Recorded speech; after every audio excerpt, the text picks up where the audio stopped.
ये page 114 validity instruction. Simple language में ऐसा याद रखो कि व्हेन टू ट्रेड, कब ट्रेड कर रहे हैं। सबसे फर्स्ट है डे ऑर्डर्स। डे ऑर्डर्स क्या है? एंड ऑफ द डे पे नहीं हुआ तो एक्सपायर हो जाएगा, ठीक है। सेकंड है good till cancelled. Good till cancelled मतलब क्या? यहाँ पे क्या लिखा? Will last until they are filled. मतलब अगर for example end of the day पे नहीं हुआ फुलफिल तो भी रहेगा, वो स्टैंडिंग ऑर्डर पे रहेगा, अपना ऑर्डर रहेगा। गुड टिल कैंसल्ड, इसका एक क्वेश्चन है रेमंड केस में। हाँ, नेक्स्ट डे भी एग्जीक्यूट हो सकता है। नेक्स्ट डे नहीं हुआ तो भी थर्ड डे, फिर फोर्थ डे, वैसा। गुड टिल कैंसल्ड, जब तक हम मैन्युअली जाके कैंसिल नहीं करते हैं तब तक रहेगा। डे ऑर्डर क्या रहेगा? एक्सपायर हो जाएगा अगर एंड तक नहीं फुलफिल हुआ तो। इमीडिएट और कैंसिल मतलब या तो एग्जीक्यूट होगा तो तुरंत होगा, नहीं तो कैंसिल। समझ में आ रहा है? Good on close. Good on close मतलब क्या? Orders are only filled at the end of the trading day. Good on close limit orders होता है, good on close market orders भी होता है। गुड ऑन क्लोज मतलब क्या? एंड ऑफ द डे पे एग्जीक्यूट होगा, बट अगर लिमिट डाला हुआ है और लिमिट के ऊपर है तो फिर नहीं होगा। समझ में आ रहा है ना? दूसरा होता है good on close market order. Market order में क्या होगा? ये नॉर्मली इसका एग्जांपल क्या दिया है? Mutual funds. म्यूचुअल फंड्स अपना नैव कैलकुलेट करते हैं, एनएवी, नेट एसेट वैल्यू। तो उसके लिए क्या लेते हैं? If they are market orders called as market on close, जो म्यूचुअल फंड्स यूज करते हैं सिंपल लैंग्वेज में। समझ में आया? तो good on close limit orders भी होता है, good on close market orders भी होता है। Good on close market orders कौन यूज करता है? म्यूचुअल फंड्स, बस, ठीक है। इसके बाद का एलओएस बहुत ज्यादा इंपॉर्टेंट है, स्टॉप लॉस, स्टॉप ऑर्डर्स, ठीक है। स्टॉप लॉस हम लोग ने देखा था थोड़ा सा ब्रीफली। अभी हम लोग कहाँ देखा था? हम लोग ने शॉर्ट सेल में देखा था। शॉर्ट सेल में हम लोग क्या कर रहे थे? स्टॉप लॉस डाल रहे थे, बट वो क्या था? स्टॉप बाय था। बोरो कर रहे थे, शैलेश ने बोरो किया था, बेच दिया, तो उसको आगे जाके खरीदना पड़ेगा, तो उसने प्राइस थोड़ा ऊपर में रखा था, स्टॉप बाय। अभी देखेंगे, करते डिटेल में। जो हम लोग ज्यादातर सुनते हैं ना, stop loss, stop loss, stop loss, वो स्टॉप सेल के बारे में बात करते हैं ज्यादातर। जो अपने इधर बात करते हैं स्टॉप लॉस लगाया, स्टॉप लॉस लगाया, वो लोग क्या बोल रहे हैं? सिंपल है, अगर एक स्टॉक 50 पे ट्रेड कर रहा है, मुझे लग रहा है ऊपर जाएगा, बट चांसेस है कि गिर भी सकता है तुरंत, तो मैं क्या करता हूँ? डाउन साइड मेरे को प्रोटेक्ट करके रखना है। चांस है ना कि मैं अगर 2-3 घंटा किधर और कुछ काम में लग गया और वो टाइम पे हो गया, तो ये 50 का 40 पे आ गया, तो मेरा 10 रुपये का नुकसान है। तो उससे बेटर मैं क्या कर सकता हूँ? स्टॉप लॉस लगा सकता हूँ। स्टॉप लॉस, इसको स्टॉप सेल बोलते हैं, क्योंकि मैंने खरीदा है। स्टॉप सेल मैंने कितने पे लगाया? 50 रुपये का स्टॉक है, मैंने स्टॉप सेल कितने पे लगाया? 48 पे लगाया। 48 या 47 पे लगाते, क्यों? या 46 पे भी लगाते, क्यों? 48, नॉर्मली 49 वो सब में क्यों नहीं लगाते?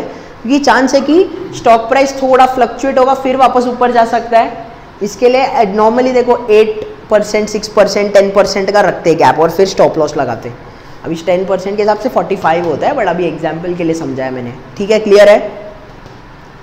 एंड आइडियली मेरा व्यू पॉइंट क्या है? ऊपर जाएगा, 50 के ऊपर जाएगा तो मैं बेच दूंगा, बट अगर नीचे गया ना तो मेरा लॉसेस मुझे कम से कम रखना है। अभी मैं जब स्टॉप लॉस लगा रहा हूँ 48 में, जरूरी है क्या सिर्फ 2 ही रुपया लॉस होगा? नहीं, अगर मार्केट नीचे गिर रहा है तो बहुत लोगों ने स्टॉप लॉस लगाया रहेगा, तो 48 पे एग्जीक्यूट होना चालू होगा। चांसेस है कि मेरा 47.5 पे भी हो। 48 या 48 के नीचे जाते ही मेरा ट्रिगर हो जाएगा, और एग्जीक्यूट कितने पे होगा? मे बी 48 पे हुआ तो 48 पे भी हो सकता है, 47.5 पे भी हो सकता है, 47.8 पे भी हो सकता है। 47.5 पे हुआ तो मेरा टोटल नुकसान कितना हुआ? 2.5, बट फिर भी कम हुआ ना। नहीं तो अगर मैं देखता ही नहीं तो 40 तक चला जाता तो क्या करोगे? समझा? तो स्टॉप सेल मतलब क्या होता है कि पहले आपके पास स्टॉक होना चाहिए, फिर आप सेल कर रहे हो। समझ में आ रहा है? अभी दूसरा हो सकता है स्टॉप बाय। स्टॉप बाय हम लोग ने जो शॉर्ट सेल किया था ना, उसमें स्टॉप बाय करते थे, ठीक है। Investor with a short position, Shailesh का एग्जांपल क्या किया था? 100 पे शॉर्ट किया था। अब अगर प्राइस ऊपर जाएगा तो शैलेश के लिए लॉस है ना। तो क्या हो रहा है? 50 पे अगर शॉर्ट पोजीशन डाला है, रिस्क क्या है ऊपर जाने का, तो उसने सपोज करते if the stock price increases more than 50, he will be at a loss.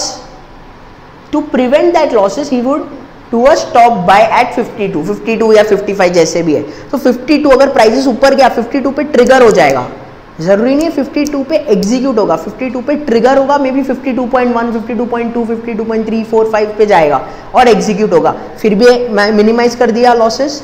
तो इसके लिए नॉर्मली बोलते हैं इंट्राडे जब कर रहे हो तो स्टॉप लॉस लगा के करने का। उसका रीजन समझा? अभी है ना एक और चीज के लिए स्टॉप बाय कर सकते हैं, ये बहुत इंटरेस्टिंग है। आपको हम लोग जब इक्विटी कर रहे थे एक और पॉइंट था इक्विटी वैल्यूएशंस में कि अगर इंट्रिंसिक वैल्यू DCF वैल्यूएशन किया आपने, P मल्टीपल वैल्यूएशन किया, आपको लग रहा है स्टॉक का प्राइस है ना 150 होना चाहिए, ये आपको लग रहा है। अभी करंटली मार्केट ट्रेड कर रहा है 100 पे, अभी मेरे लगने से 100 का 150 हो जाएगा क्या? नहीं ना, मार्केट को भी लगना चाहिए। अब मार्केट को कभी लगेगा मुझे क्या पता, मुझे आइडिया नहीं ना मार्केट को कब होगा। तो मैं क्या करता हूँ ना, 100 पे नहीं खरीदता मैं ना, मे बी 105 या 102 या 103 पे, सपोज करते हैं 105 पे मैंने स्टॉप बाय किया। इसका मतलब क्या है, मैं स्टॉप बाय 105 पे क्यों कर रहा हूँ? क्योंकि अगर मार्केट को भी लग रहा है कि स्टॉक अंडर वैल्यूड है तो ओवर टाइम ऊपर जाएगा, डिमांड बढ़ेगा स्टॉक का, तो यहां से यहां जाने के लिए 105 तक भी गया, 100 का 105 भी गया तो भी मैं काफी श्योर रहेगा कि पब्लिक को लग रहा है कि स्टॉक ऊपर जाएगा, तो मैं 105 पे स्टॉप बाय करता हूं ताकि एग्जीक्यूट होगा 105 106 पे, जब मार्केट को भी लग रहा है कि हाँ भाई ये स्टॉक में दम है। अगर मैं 100 में खरीदता तो मुझे पता नहीं ना मार्केट को लग रहा है कि नहीं लग रहा है, कि सिर्फ मुझे लग रहा है, पॉसिबिलिटी है। तो ये भी एक सिनेरियो है फंडामेंटल एनालिसिस के थ्रू। समझ में आया आपको? तो स्टॉप बाय 2 सिनेरियो के लिए, स्टॉप सेल इसके लिए, समझ में आया? बट इसको स्टॉप सेल स्टॉप बाय दोनों को क्या बोलते हैं हम लोग? Stop loss. लॉस को स्टॉप करना है। स्टॉप सेल मतलब बेचना, स्टॉप बाय मतलब अभी खरीदना। ट्रिगर होगा, एग्जीक्यूट वो प्राइस पे होगा कि नहीं जरूरी नहीं है, बोल नहीं सकते। क्लियर है? अभी पेज नंबर 115 पे एक क्वेश्चन है, देखो। Raymond flowers believes that the shares of Acme Corp that he owns are overvalued. Overvalued है तो obviously वो short करेगा currently, but knows that the stocks often continue to increase above their intrinsic value for some time before correcting. What type of order should Flowers place if he wants to sell his shares when the price begins to fall? क्या करना चाहिए?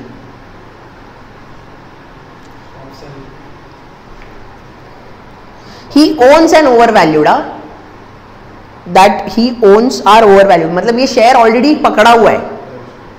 हाँ, ऐसा नहीं है कि इसका shares नहीं होता तो वो शॉर्ट सेल कर सकता था कि शेयर प्राइस नीचे जाने वाला है अगर वो श्योर है तो।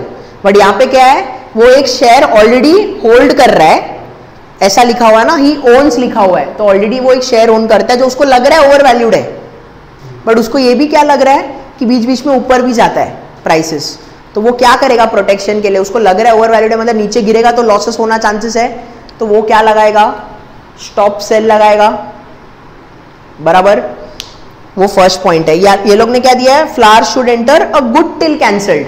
अभी पता नहीं ना, 1 दिन में होगा, 2 दिन में होगा, 3 दिन में होगा, 4 दिन में होगा, तो वो क्या करेगा?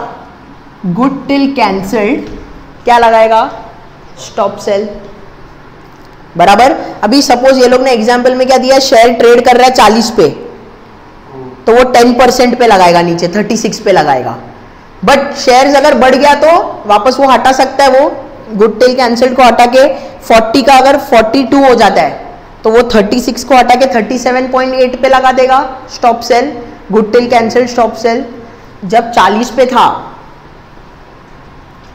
तो good till cancelled stop sell कभी लगाया था? 10% मतलब 36, बट ये अगर बढ़ गया तो वो निकाल के 37.8 पे लगा लेगा 10%। समझ में आ रहा है? सिंपल है। ये लोग ने एक और पॉइंट दिया है, note that a limit order to sell with a limit price below the current market price. अगर एक लिमिट ऑर्डर डाल देता, वो क्या लिखा है? Note that a limit order to sell with the limit price below the current market price would likely execute immediately. इसको explain करो, क्या बोल रहे हैं?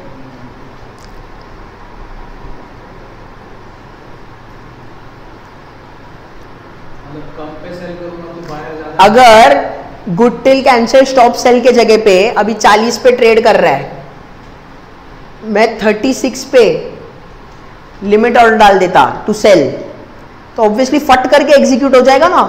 अरे ट्रेड कर रहा है 40 में, बट मैं बोल रहा हूँ 36 में ले लो, तो तुरंत एग्जीक्यूट हो जाएगा ना 40 पे। बट मेरा वो है क्या इंटेंशन? नहीं, मेरा इंटेंशन क्या है कि जब तक ऊपर जा रहा है जाने दो। मुझे पता है कि ये स्टॉक है ना ओवर वैल्यूड है, बट मैं क्या बोल रहा हूँ, जब तक जा रहा है, वेव जा रहा है, मोमेंटम पकड़ रहा है स्टॉक का, तो अच्छी बात है, जाने दो, मैं बेचूंगा नहीं। लेकिन जब वेव खत्म होगा ना, तो 10% का लॉस खाने को मैं तैयार हूं नीचे जाने का, बट जब तक ऊपर जा रहा है जाने दो। समझ में आ रहा है? पक्का। इन्फोसिस का एग्जाम्पल, इन्फोसिस का ऐसा हुआ था, 7000 या 8000 से सीधा कुछ 11-12 हज़ार तक भाग गया था। बहुत ओवर वैल्यूड था वो टाइम पे, 2000 के टाइम पे।